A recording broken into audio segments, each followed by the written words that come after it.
মহানবী সাল্লাল্লাহু আলাইহি ওয়াসাল্লামের বয়স যখন ৩৫, তখন কুরাইশ নেতারা বায়তুল্লাহকে নতুন করে সাজিয়ে মেরামতের কাজ করতে চাইলেন। বায়তুল্লাহর মেরামতের কাজে অংশগ্রহণকে প্রত্যেকেই নিজের জন্য সৌভাগ্যের বলে মনে করতেন।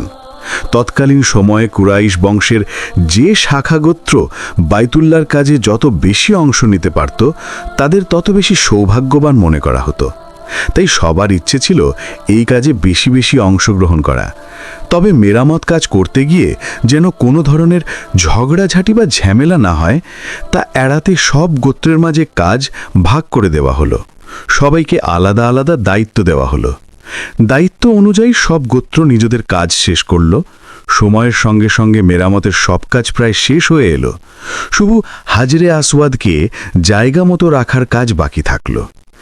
এতদিন মেরামতের কাজ সুশৃঙ্খলভাবে করা হলেও হাজরে আসওয়াদকে জায়গা মতো রাখার বিষয়টা নিয়ে সব গোত্রের মাঝে মতবিরোধ দেখা দিল।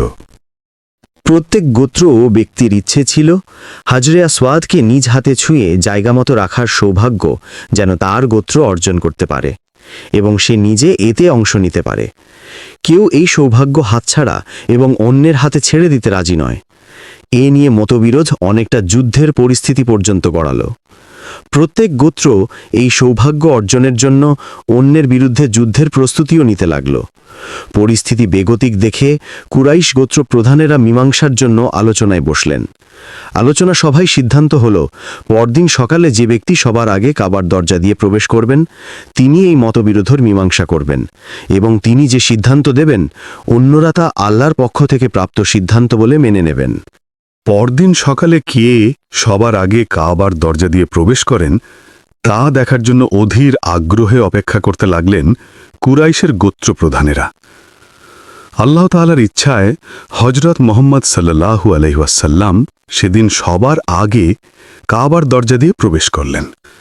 নবীজি সাল্লাল্লাহু আলাইহি ওয়াসাল্লামকে দেখেই কুরাইশ নেতাদের মুখে হাসি ফুটে উঠল। তারা এক বাক্যে বলে উঠলেন, ইনি আমাদের আল আমিন, আমরা তার সিদ্ধান্ত মেনে নিতে প্রস্তুত। মহানবী সাল্লাল্লাহু আলাইহি ওয়াসাল্লাম কাবা ঘরে প্রবেশের পর সবার কথা শুনলেন। সব শুনে তিনি এমন বিচক্ষণতাপূর্ণ সিদ্ধান্ত দিলেন যে সবাই এতে সায় দিলেন, খুশি হলেন। হাজরে আসওয়াদ জায়গা মতো রাখার সৌভাগ্য অর্জন থেকে যেহেতু কোনো গোত্র পিছপা হতে চাইছিল না, তাই নবীজি সিদ্ধান্ত দিলেন একটি চাদরে তিনি নিজেই হাজরে আসওয়াদ রাখবেন। এরপর প্রত্যেক গোত্রের নির্বাচিত কিছু মানুষ চাদরের কোণ ধরে তা জায়গা মতো নিয়ে যাবেন। এতে করে প্রত্যেক গোত্র হাজরে আসওয়াদকে জায়গা মতো রাখার কাজে অংশগ্রহণের সৌভাগ্য অর্জন করবে। কুরাইশ নেতারা মুহাম্মদ সাল্লাল্লাহু আলাইহি ওয়াসাল্লামের এই সিদ্ধান্ত মেনে নিলেন এবং সবাই মিলে হাজরে আসওয়াদ যথাস্থানে রাখার কাজে অংশ নিলেন। ইবনে হিশাম এই ঘটনা বর্ণনা করে বলেন, নবুয়ত লাভের আগে সংঘাতপূর্ণ বিষয়টির সুষ্ঠু সমাধানের প্রেক্ষিতে কুরাইশ নেতারা সম্মিলিতভাবে হযরত মুহাম্মদ সাল্লাল্লাহু আলাইহি ওয়াসাল্লামকে আল আমিন উপাধি দিয়েছিলেন। সিরাতে ইবনে হিশাম প্রথম খণ্ড, পৃষ্ঠা ১০৫, সিরাতে খাতামুল আম্বিয়া, পৃষ্ঠা ৩১। প্রিয় দর্শক, রাসূল সাল্লাল্লাহু আলাইহি ওয়াসাল্লামের বাল্যকালের জীবন ছিল কষ্টে ভরা, কিন্তু আল্লাহ তাকে ছোটবেলা থেকেই মহৎ চরিত্রে গড়ে তুলেছিলেন। তিনি সত্যবাদিতা, ধৈর্য ও দয়ার এক অনন্য দৃষ্টান্ত ছিলেন। আশা করি ভিডিওটি ভালো লেগেছে। ভিডিওটি ভালো লাগলে লাইক দিন, শেয়ার করুন আর অবশ্যই আমাদের চ্যানেলটি সাবস্ক্রাইব করে পাশে থাকুন।